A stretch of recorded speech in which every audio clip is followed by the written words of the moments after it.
Stop right there. Hands where I can see them.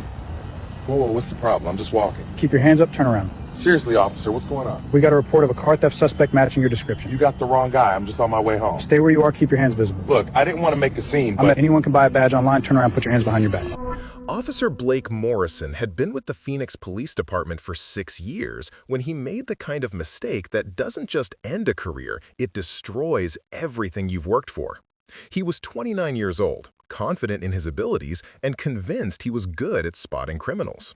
One Saturday afternoon, in a busy shopping center parking lot, he saw a black man walking to his car and decided without any real evidence that he matched the description of a car theft suspect. The man he stopped was Special Agent David Harris, a 14-year FBI veteran with an impeccable record.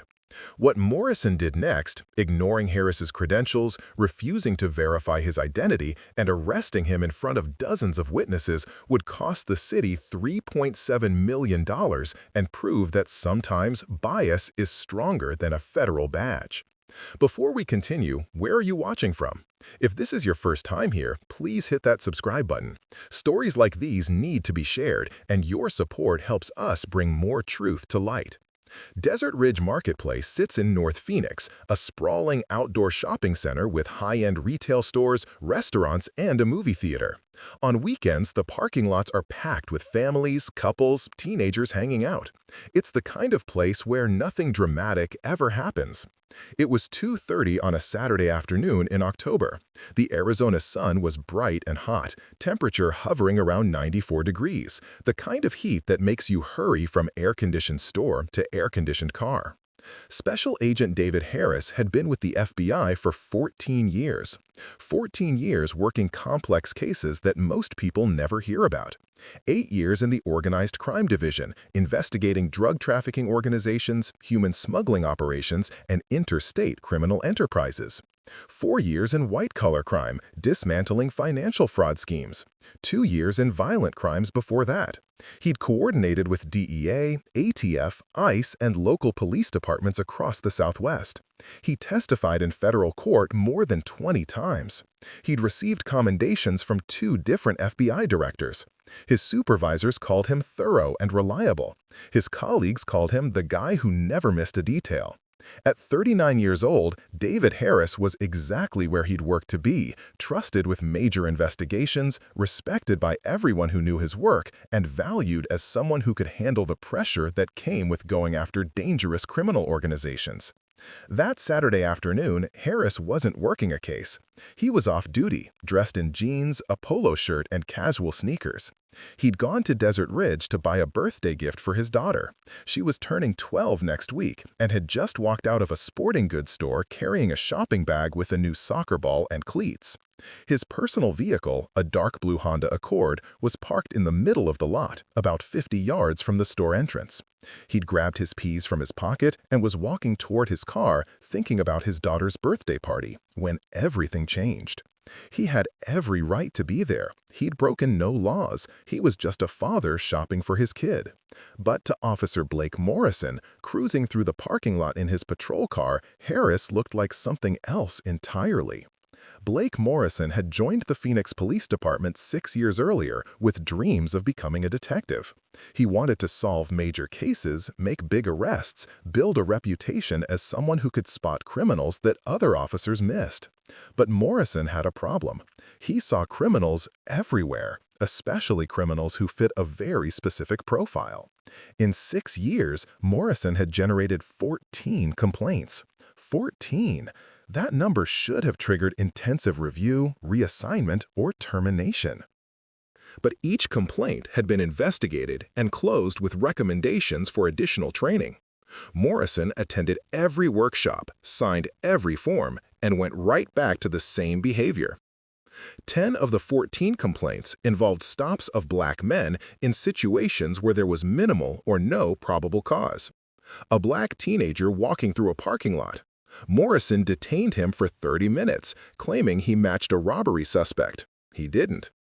A black businessman leaving a bank. Morrison questioned whether he had permission to be there and demanded to see his withdrawal receipt. A black jogger in a residential neighborhood. Morrison followed him for 3 blocks before pulling him over to verify he lived in the area. The pattern was clear. Morrison profiled, he made assumptions, and he escalated situations unnecessarily. His supervisors had noted in evaluations that he was proactive but sometimes overzealous, and that he should work on distinguishing between suspicious behavior and normal activity. But those notes never translated into consequences. Morrison remained on patrol, armed with authority and apparently incapable of recognizing his own bias. That afternoon, Morrison was cruising through Desert Ridge, scanning the crowds, looking for anything that might be worth investigating. That's when he saw David Harris, a black man, walking through a parking lot alone, carrying a bag, moving with purpose toward a car. Morrison's mind filled in the rest. Recent uptick in car thefts in the area. This guy fit the profile. Walking quickly, like he didn't want to be noticed. Had to be up to something. None of it was true, but Morrison believed it anyway. He made a U-turn, drove up behind Harris's parked Honda, and stepped out of his patrol car. Do you think officers should face discipline for stops based on racial profiling before they escalate to arrests? Drop your answer below. Harris heard the car pull up behind him and turned. He saw the police cruiser. The officer stepping out, hand near his belt. Harris's stomach sank. He'd been through this before. Not often, but enough times to recognize the look. The assumption, the suspicion that had nothing to do with behavior and everything to do with skin color. Stop right there, hands where I can see them. Harris stopped, confused. Whoa, what's the problem? I'm just walking. Keep your hands up. Turn around. Harris raised his hand slightly. Seriously, officer, what's going on? Morrison stepped closer, his posture aggressive. We got a report of a car theft suspect matching your description. Keep your hands where I can see them. Harris felt a familiar mixture of frustration and disbelief. You got the wrong guy. I'm off duty. Look, FBI Special Agent Harris. Harris carefully moved his hand toward his back pocket, where he kept his credentials when he was off duty. The black leather case with his badge and ID card. Morrison's hand moved to his weapon. Don't reach. I'm reaching for my credentials, my badge. I'm FBI. Keep your hands where I can see them. Harris stopped, his hand halfway to his pocket. Officer, I'm a federal agent. My credentials are in my back pocket. I'm going to slowly pull them out so you can verify who I am. I said, don't move. Then how do I show you my badge? This is where the psychology of the stop reveals itself.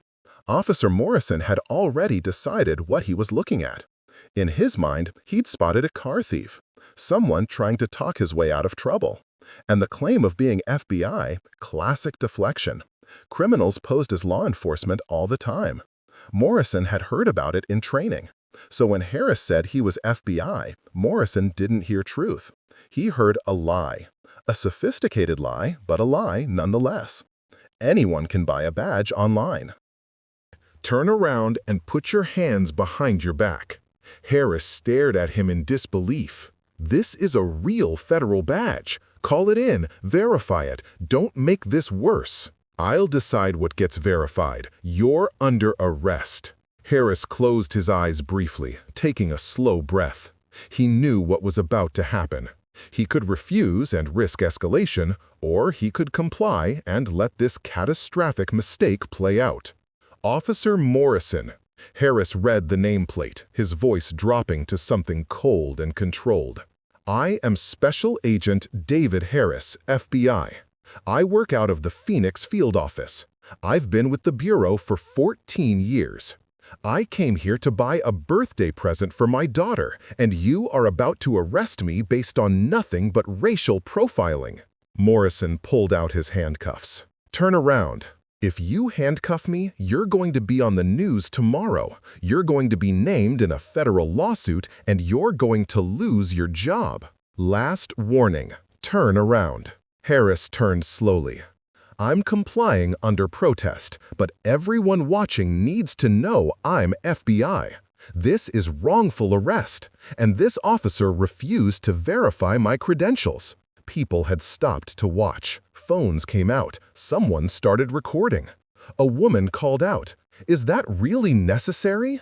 Morrison ignored them all. He pulled Harris's arms behind his back and snapped the handcuffs on tight. Should officers be required to verify law enforcement credentials before making arrest? Let me know what you think. Harris stood in the parking lot, handcuffed, his shopping bag on the ground next to his car, his keys confiscated. Dozens of people were watching. Several were recording. "Officer," Harris said, his voice steady but loud enough for the crowd to hear. "My FBI credentials are in my back right pocket. Pull them out, look at them, verify them. You have about 30 seconds before this becomes a national news story." Morrison reached into Harris's pocket and pulled out the black leather case. He opened it. Inside was a gold FBI badge and an identification card with Harris's photo, the FBI seal, his title, special agent, and his badge number. Morrison stared at it. For a long moment, he said nothing. The badge looked real. The ID looked legitimate. The photo matched. Everything about it screamed authentic. But Morrison had committed. He'd handcuffed this man in front of witnesses. He'd made an arrest, and admitting he was wrong, admitting he'd arrested an FBI agent based on nothing but assumptions, was harder than doubling down. "This could be counterfeit," Morrison said, his voice less certain now. Harris let out a sharp breath. "It's not counterfeit. Call the FBI. Call your supervisor. Call anyone, but verify before you dig this hole any deeper." A second patrol car pulled up. Officer Jennifer Reyes stepped out, a 9-year veteran who'd worked with Morrison before and had learned not to trust his judgment. "Blake, what's going on?" "Got a car theft suspect? Claims to be FBI." Reyes walked over and looked at the credentials, still in Morrison's hand. She examined them carefully. Her eyes widened. "Blake, these are real. How do you know?" "I've seen FBI credentials before. I worked with their task force for 6 months. This is legitimate." She looked at Harris, still handcuffed. "Sir, are you actually a federal agent?" "Yes," Harris said, his voice tight. "Special Agent David Harris, Organized Crime Division, Phoenix Field Office. My badge number is on that ID card. You can verify with one phone call." Reyes turned to Morrison, her voice dropping to an urgent whisper. "Blake, uncuff him right now. You just arrested a federal agent." "The call said..." "I don't care what the call said. Did you verify before you cuffed him?" Morrison didn't answer. "Blake, did you verify?" "I was in the process." "That's a no." "Uncuff him now." Morrison hesitated. The crowd was getting larger. More phones recording. He could hear people murmuring. This was not going the way he'd expected. Reyes didn't wait for him to decide. She stepped forward. "Agent Harris, I'm Officer Reyes. I'm going to remove the handcuffs. I apologize for this." "Appreciate it," Harris said quietly. Reyes unlocked the cuffs. Harris rubbed his wrist. Red marks visible where the metal had been too tight. He picked up his shopping bag from the ground and turned to face Morrison. "Officer Morrison, I want your badge number, your supervisor's name, and the incident number for this stop. I'll be filing a formal complaint with your department and a lawsuit against you personally." Morrison's face had gone pale. "I was responding to a call. You were profiling. There's a difference. I was walking to my car with a shopping bag. That's not probable cause. That's not reasonable suspicion. That's bias." A supervisor arrived within minutes. Sergeant Angela Torres, a 17-year veteran who'd seen plenty of officer mistakes, but nothing quite this bad. Someone explained what happened. Reyes briefed her quickly, her voice tense. Torres listened, her expression darkening with each detail. Then she turned to Harris. "Agent Harris, on behalf of the Phoenix Police Department, I apologize. This should never have happened." Harris nodded but didn't speak. His focus was on Morrison, who was beginning to understand the full weight of what he'd done. Torres turned to Morrison. "Give me your badge and weapon. You're on administrative leave. Effective immediately." "Sarge, I thought." "You thought wrong. You arrested a federal agent based on nothing. Badge, weapon." Now Morrison handed them over, his hands shaking. Why do some officers refuse to verify credentials even when they're presented directly? Comment your thoughts. Within 2 hours, the videos had gone viral, multiple angles from different witnesses, all showing the same thing. A black man in a parking lot being arrested by a police officer who refused to believe he was FBI, even after seeing his badge. Phoenix cop arrests FBI agent in shopping center parking lot. Federal agent handcuffed after showing credentials to police officer. $3.7 million lawsuit filed after wrongful arrest of FBI agent.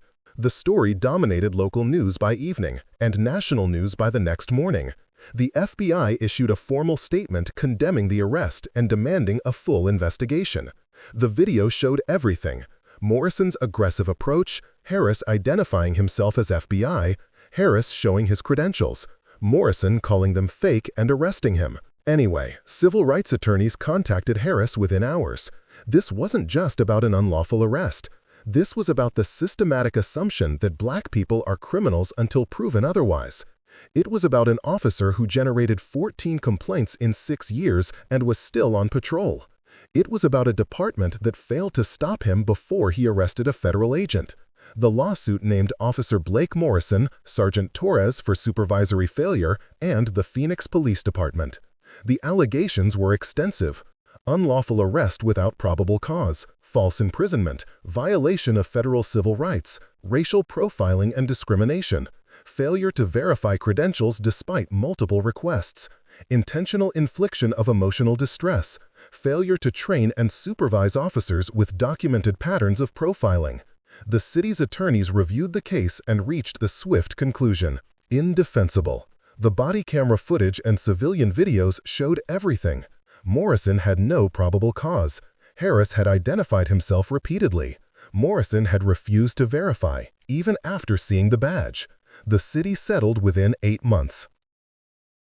$3.7 million paid to Special Agent David Harris.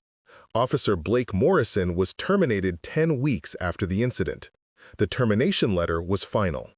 Officer Morrison arrested a federal agent without probable cause, refused to verify legitimate credentials, and demonstrated a pattern of racially based stops that violate department policy and constitutional protections. Despite 14 prior complaints and multiple training interventions, Officer Morrison continued to engage in discriminatory policing. His employment is terminated immediately. Morrison's name was entered into the National Decertification Index. He would never work in law enforcement again. He issued a brief statement through an attorney. "I made an error in judgment during what I believe was a legitimate investigation.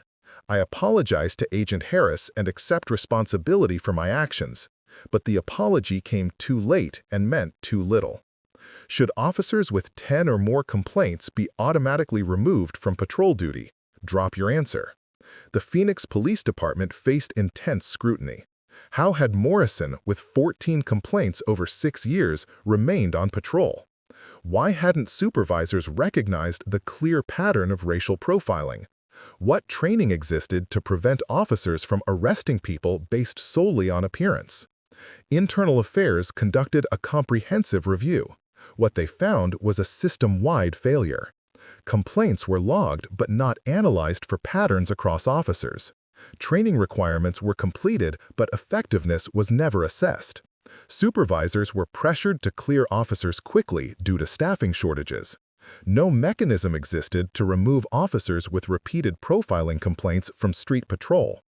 The Department of Justice opened a pattern and practice investigation. Their findings confirmed what everyone already knew. The department had failed at every level. Reforms were announced 9 months later. Mandatory credential verification before any arrest of individuals claiming law enforcement status. Immediate death duty for any officer with 5 or more complaints related to racial profiling. Real-time body camera review for all arrests. Quarterly analysis of officer stops. Flagging racial disparities. Community Oversight Board with subpoena power. Extended probationary periods with mandatory bias assessments. Special Agent David Harris testified at City Council hearings.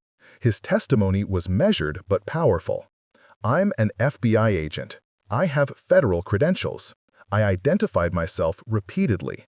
I showed my badge, and Officer Morrison still arrested me.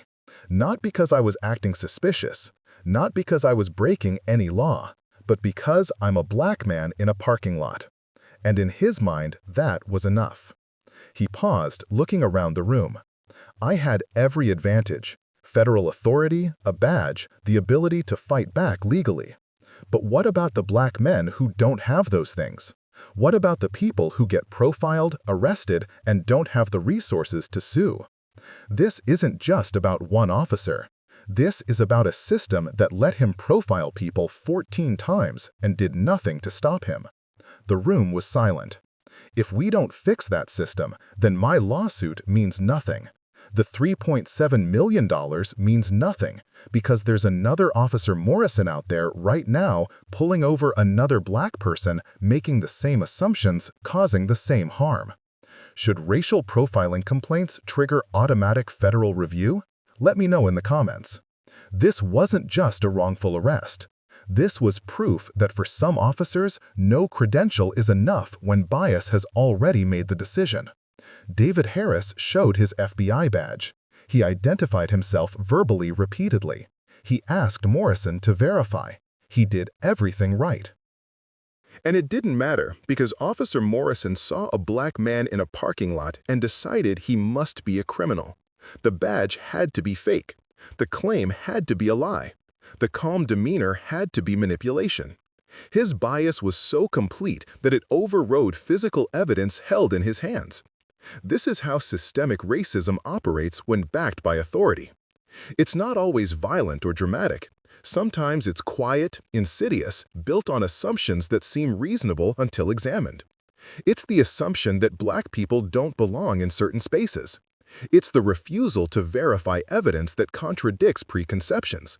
It's the weaponization of police power to enforce invisible boundaries about who gets to exist without suspicion. And when that bias is empowered by a badge, a gun, and the authority of the state, it doesn't just harm individuals. It erodes trust, damages communities, and perpetuates a system where some people are presumed criminal until proven otherwise. Blake Morrison's career is over. That's justice. The city paid $3.7 million. That's accountability. But money and terminations don't undo trauma. They don't restore the dignity of shopping for your daughter without being treated like a criminal. They don't erase the memory of being handcuffed in a parking lot while strangers record your humiliation. The real question is, what changes now? DOS finally remove officers after 5 complaints instead of 14? Do they finally teach that verification comes before arrest? Do they finally accept that profiling isn't law enforcement, it's discrimination with a badge? Because if we don't fix the system that kept Blake Morrison on patrol for 6 years despite 14 complaints, if we don't address the culture that taught him black people are suspicious by default, then we're just waiting for the next officer, the next victim, the next settlement. Comment if you believe this should be federal law. Any officer who arrests someone after refusing to verify law enforcement credentials loses certification permanently, no exceptions. And if you think these stories matter, if you believe accountability requires awareness and change requires pressure, then hit that subscribe button, because we're not stopping. We're going to keep exposing these patterns. We're going to keep demanding better. We're going to keep fighting for the FBI agents, the shoppers, the ordinary people who deserve to exist without being presumed criminal. This isn't just about one officer or one agent. It's about all of us and the world we're willing to accept.